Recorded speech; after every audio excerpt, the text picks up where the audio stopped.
What If question mark is a weird show. By design, of course. The weirdness is part of its charm. Seeing all these beloved and familiar characters in strange, wacky, and unexpected circumstances, that element of the show is definitely a big strength. It's the sort of show you can only make with an established universe that's been around and has been as dominant for as long as the MCU has. It assumes a great deal of familiarity with the MCU and all of these people and events. I like the show. It's fun, it's odd, it feels like weird high-budget fanfiction in the best way. However, there's a trend that echoes through almost every episode with a few notable exceptions, and that is how many times everyone dies. What if everyone died?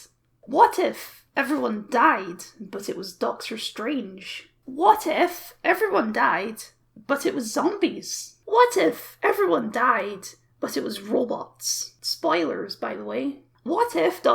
question mark is probably the bleakest, saddest, most depressing thing Marvel has ever released, which I have to confess is not what I was expecting from the MCU's first animated show. What I expected was something more like Episode 7, probably the biggest exception to the rule, a fun, goofy comedy show where hijinks happen. Instead I got a montage of Tony Stark dying in different violent, horrific ways. Not you, Stark. I don't think this darkness is a weakness of the show. In fact, What If ... question mark is much better than I thought it was going to be because of this darkness. Which is weird, because I'm not a person who enjoys sad things. I'm not a person who enjoys bleak endings. So what is it about this show that appeals to me and so many others? To answer that question, we're going to need some help. So I've summoned a old friend of mine who's going to give us some assistance. Happy October, ghosts and ghouls. Let's talk about death.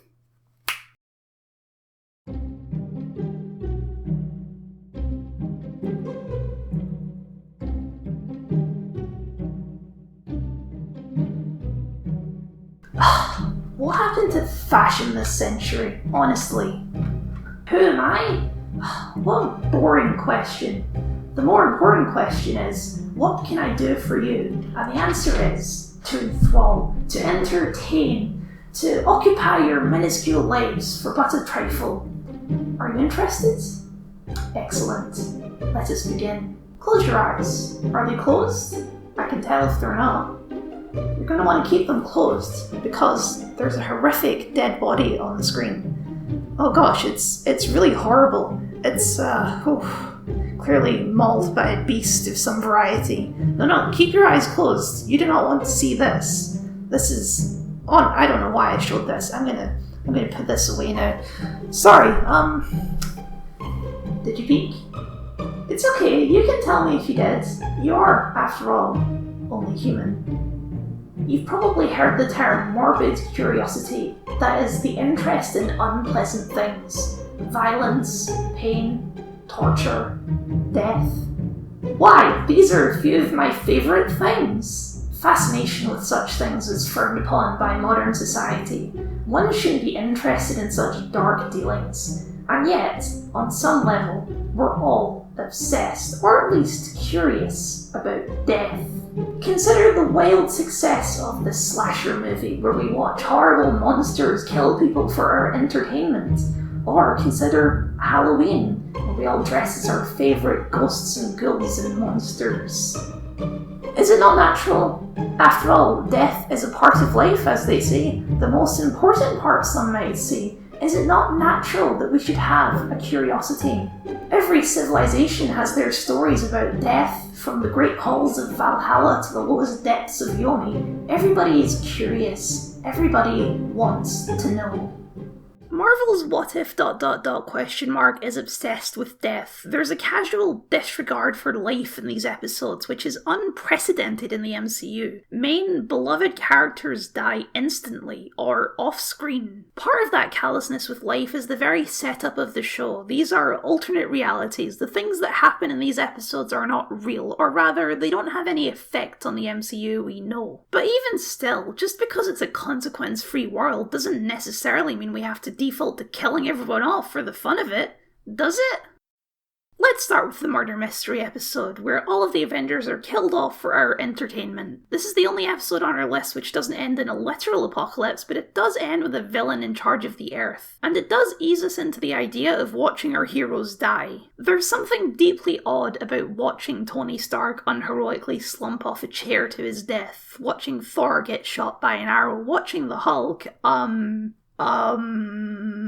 yes. Part of the fun is demonstrating how easy it really is to mess everything up in this universe. 5 main characters killed off before most of their character arcs have even begun. Iron Man doesn't get to resolve his daddy issues, neither does Thor. Bruce Banner never gets to be the hero. Black Widow and Hawkeye never get to be anything more than cameos. It feels naughty. It feels like it shouldn't be allowed. It goes against the very grain of the story that's supposed to be being told. And that's what makes it fun, isn't it? How it breaks all the rules. I love breaking rules. What Marvel have done here is played into our morbid curiosity, our fascination with death. The show is at its strongest when the question is, what if they died? Because deep down, that's the question that fascinates us the most. Haven't we all wondered if you could kill the Incredible Hulk? Well, now you get to watch him pop like a balloon. Delightful, no? The thing is, with most of the light-hearted what-if scenarios like Captain Carter or Star-Lord T'Challa, the questions being asked aren't really questions people were asking. What if the Avengers lost, or died, or didn't exist? These are questions people are more likely to ask, and exploring these universes is more interesting because we get to see the fallout of catastrophe, in a way that the mainline Marvel universe would never dare show. But they were not simply content with killing all of your heroes. Oh no, the entire galaxy was next on their kill list. Death is part of the plan. I can't accept that. I know. Just like the big purple man said, death is inevitable. For you silly little mortals anyway, but that hasn't stopped you from trying to escape it. From the ancient tale of Sisyphus to the modern tales of your Black Mirror, who wouldn't want to live forever? Idiots, that's who. Immortality rules. Don't let anyone tell you different. In many ways, this episode does play out like one of those ancient stories. It's a morality tale about how if you let grief consume you, you'll end up much, much worse. Doctor Strange refuses to accept Christine's death, and in doing so destroys himself and everyone else. But we're not here to talk about morality, we're here to talk about death. And oh boy, does this episode have death.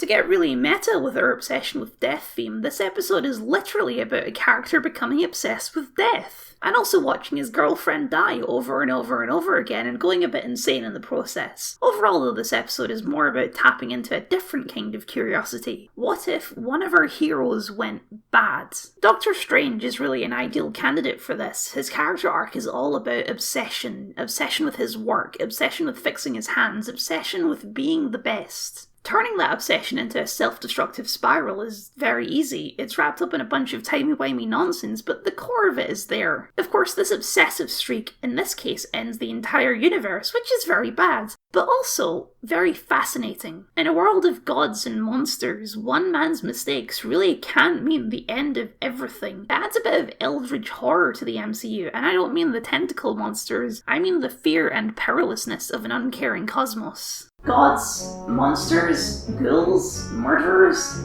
all pale in comparison of the terror inspired by an egomaniac with too much power. There's some perverse pleasure in watching this character we know, being the same character with his same quippy charm, spiraling into the dark side as he starts absorbing other beings to gain their power, eventually becoming a horrible monster himself. And speaking of heroes becoming horrible monsters...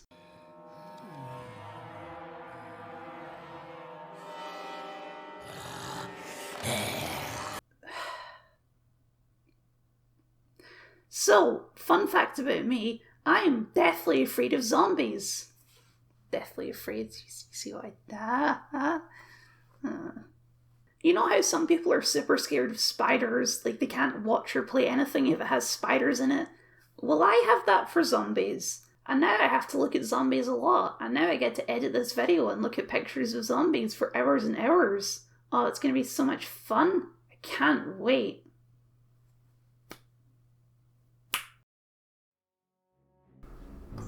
Zombies. Pitiable creatures, no? Do they not know it's possible to live eternally and be eternally beautiful?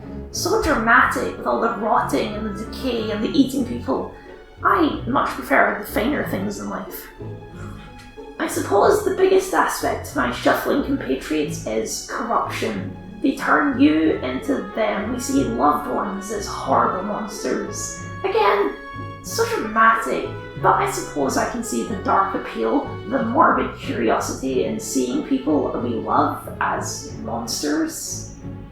As many people have pointed out, this episode is very tonally inconsistent, with most of the frankly horrifying scenes punctuated with jokes. Sorry, pal. Guess this is the end of the line.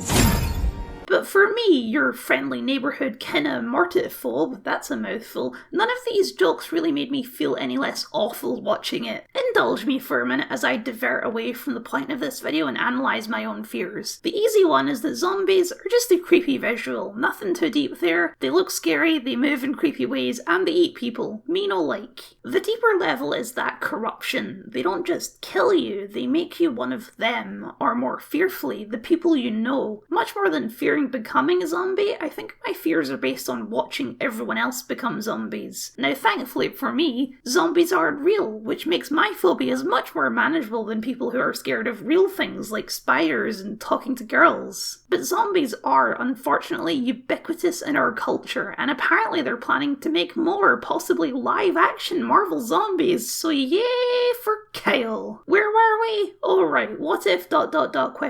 obsession with death? This episode taps into the larger morbid curiosity, not just the curiosity about a person's death, but the death of society as we know it. The last episode ended with an apocalypse, but this episode begins with one. The corruption of zombies isn't limited to the zombies themselves, though there's a certain fascination that comes with seeing all the Avengers as evil, shuffling corpses. It's the whole world that's been corrupted and the characters left behind. Cities crumble, cars lie abandoned in the streets. The yellowed skies reflect death all around, and those that remain decapitate their old friends without mercy. In some ways, the humour of the episode can play into that. The world has forced those left behind to adopt an extremely callous attitude towards death. But the more apt corruption arc comes in the form of loving husband Vision chopping up survivors to feed his undead wife. In many ways, Vision is already one of the scariest characters in the Marvel canon, it's just that they normally don't play into it. Vision is so absurdly powerful that if he decided to murder everyone in the universe, nobody could stop him. The only thing preventing that from happening is that he seems to have a conscience. Well, why don't we just modify that conscience some? Nothing like a zombie apocalypse to bring out the worst in people, although I do appreciate the twisted inversion of their relationship in WandaVision. You probably gather that I don't consume a lot of zombie media, but I do recognise the tropes and references when I see them, and this whole bit of the episode is a standard zombie media trope, but that doesn't make it less effective. In a way, it's similar to the Doctor Strange arc of grief and failing to let go, only this time a little bit more icky when it comes to the damning everyone else. And besides, isn't it darkly fascinating to imagine Vision, the established ultimate paragon of goodness and righteousness, chopping people up? We're back to that perversion, that entertainment in corruption. Why is it that zombie media is so popular? It's not because we like zombies, I don't think anybody wants the zombie apocalypse to happen, but there's something fascinating about watching civilization unravel, fantasizing about the end of times, what people will do in those circumstances. Sometimes the message is hopeful, but usually it's bleak. Still, we love to imagine, we love to ask, what if?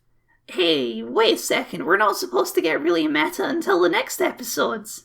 What the hell is this? You know, I do admire robots. Immortal, logical, optionally beautiful, but we all know the best ones are, and cold as steel like myself. I suppose if they do have a flaw, it's that computer brain of theirs, impossible for an organic being, even someone such as myself, to fully comprehend.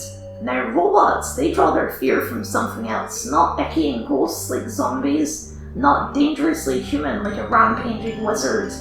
We fear robots because they're better than us, smarter than us, stronger than us, and maybe one day they'll realise that they don't need us. Not like me, of course. I, for one, couldn't live without you.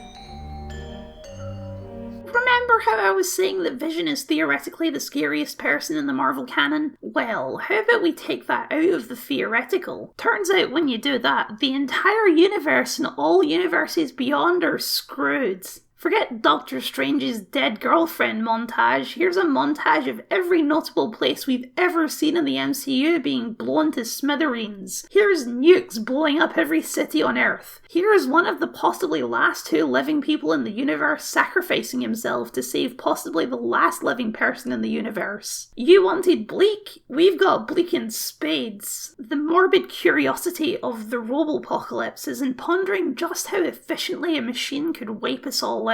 In the same way we casually stomp ants, a sufficiently advanced machine is so above our level that it could wipe us out by accident, let alone intentionally. You can't negotiate with it, you're not going to change its mind. It knows every possible thing you could say before you've even opened your mouth, and it's thoroughly unconvinced. You can't fight it, not in any meaningful way, it's infinite, it doesn't age or tire, you do. The best you can do is hide, and even then, you won't stay hidden forever. Once again, nobody wants this, but we're fascinated by the idea of it. We're fascinated by the idea of everybody in the universe being killed by an uncaring, unfeeling machine. Now don't get me wrong, Super Soldier Peggy Carter, Star-Lord T'Challa, Space Party Boy Thor, these are all fun ideas, and they make for a fantastic visual display. They're fun, but that's all they are. They don't play into our deeper, darker curiosities. The show is at its best when it's asking questions that are dark and grim and involve death, and I love it so much. If we wanted to see how everything worked out fine, we could just watch the regular Marvel affair. No. We want something more. We want to watch these characters we love so much suffer and die, for fun. Of course, the reason this works is that ultimately the things that happen in this show have no consequences. We don't actually want to watch our heroes suffer and die. It would be very narratively unsatisfying if Iron Man really did just keel over and die in the middle of Iron Man 2. What if ... doesn't care about being narratively satisfying? Not really anyway. It doesn't even really care about messages and morals and metaphors. Generally, an apocalypse is never just an apocalypse. The apocalypse is usually a representation of some deep fear in our society. Zombies can be used as a metaphor for consumerism, or they can be used to symbolise our fear of global pandemics. Well, that strikes a little bit close to home. Robopocalypses symbolise our fears of the future, of technology, of the darker sides of never-ending technological progress. But here in What If ... the apocalypses really don't mean anything in that way, because the stories aren't about that. They're only about the fun of indulging our morbid curiosity, in seeing the world burn just for the sheer sport of it. On the less dark side of things, I think in a strange way, the bleakness of What If ... is good for the MCU as a whole, especially the episodes with Ultron. By showing what happens if the heroes lose, rather than just hinting at it, the tension is raised, the victory of the heroes more impactful, the villain's downfall so much more important. Boring. The truth is, you humans love to focus on the negative, so of course the What If Everything Was Awful episodes are the best ones. You're all morbidly obsessed with weirdos, and honestly, the sooner you accept that, the better, in my opinion. I thought when the Bad Batch showed up, I thought that was probably the time we were best utilised in the entire show. They're just supposed to be a cool reference. They're supposed to show up they're supposed to be like Republic Commandos. They show up and you go, oh, that's really cool, they're the Republic Commandos from that thing that people know. That's what the Bad Batch should be. I said this at the start of the show to you, personally.